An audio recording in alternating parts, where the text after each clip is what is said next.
हम पाकिस्तानियों की हसरत होती है कि हमारा कम से कम एक बेटा ज़रूर हो और उसके लिए हम लाखों जतन भी करते रहते हैं, जिनमें से बेशतर मुज़िका खेज़ होते हैं। कभी किसी मज़ार के मखसूस दिनों में फेरे, कभी मज़ारों फ़कीरों के दरों पर चढ़ावे, कभी तावीज़ गंडे तो कभी टोटके। अलमनाक बात यह है कि कई लोग बेटियों की पैदाइश पर बीवियों को तलाक तक दे देते हैं, बच्चों समेत उसको घर से निकाल भी देते हैं। शायद यही वजह है कि ख़वातीन बेटे की पैदाइश को अपनी शादीशुदा ज़िंदगी की सिक्योरिटी की गारंटी समझती हैं और उसके हसूल के लिए किसी भी हद तक चली जाती हैं, और कुछ लोग बेटे की आस में बेटियों की लाइन लगा देते हैं।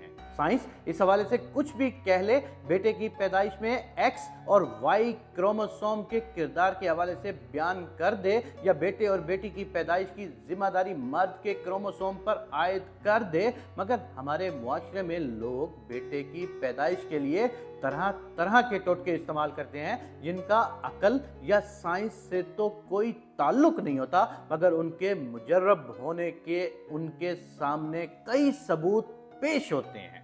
ऐसे ही कुछ टोटके आज आपको बताएंगे। अपनी बेटी का नाम बुशरा रख लें, क्योंकि बड़ी बूढ़ियों का ये कहना है कि बुशरा के बाद जो बच्चा पैदा होता है वो बेटा ही होता है। ताहम इस मामले का किसी अकली दलील से कोई लेना देना नहीं है। अगर अज़दवाजी ताल्लुकात कायम करने से कबल जो जोड़ा औलादे नरीना का ख्वाहिशमंद हो काफ़ी पी ले, तो उस सूरत में भी उनके घर में लड़के के पैदा होने के इम्कानात बढ़ जाते हैं। जो हामला औरत ज़्यादा खाए, आम तौर पर हमल के दिनों में मतली और उल्टी की तकलीफ की वजह से हामला औरत की ग़िज़ा कम हो जाती है, लेकिन जो ख़वातीन हमल की मुद्दत में ज़्यादा खाती हैं, उनको बार बार भूख लगती हो, तो बड़ी बूढ़ियों का ये मानना है कि ऐसी औरत के घर में बेटा ही पैदा होगा।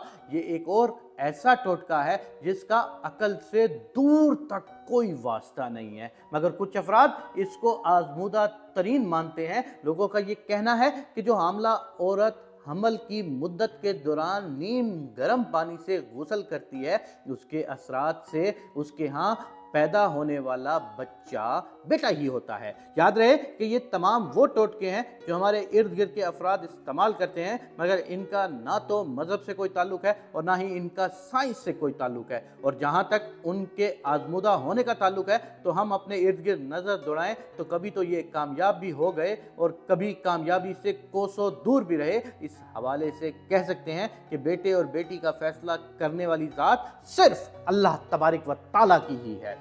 कुरान मजीद में अल्लाह तबारिक व ताला फरमाते हैं कि अल्लाह जिसे चाहे बेटे दे, जिसे चाहे बेटियां या दोनों दे दे, और चाहे तो किसी को औलाद ही ना दे। मगर अफसोस हम दुनियावी ख्वाहिशात के हसूल के लिए इतने अंधे हो जाते हैं कि इंसानों, मुर्दों, मज़ारों और दीगर अशिया को अल्लाह की सिफ़त खालिक में शरीक मानकर उनसे रजू करने लगते हैं। याद रहे, बच्चे की सिन्फ का तयन उसी वक्त हो जाता है जब नुत्फा करार पाता है, और उसके बाद दुनिया की कोई साइंस या कोई किसी किस्म की करामत उसकी सिन्फ तब्दील नहीं कर सकती। इसलिए किसी के दावों से बेवकूफ़ मत बनिए, और बेटा या बेटी जो भी हो उसकी पैदाइश पर शुक्र अदा कीजिए, क्योंकि दुनिया में लाखों ऐसे लोग हैं जो औलाद की नेमत से मरहूम हैं और बेटी के लिए भी तरसते हैं।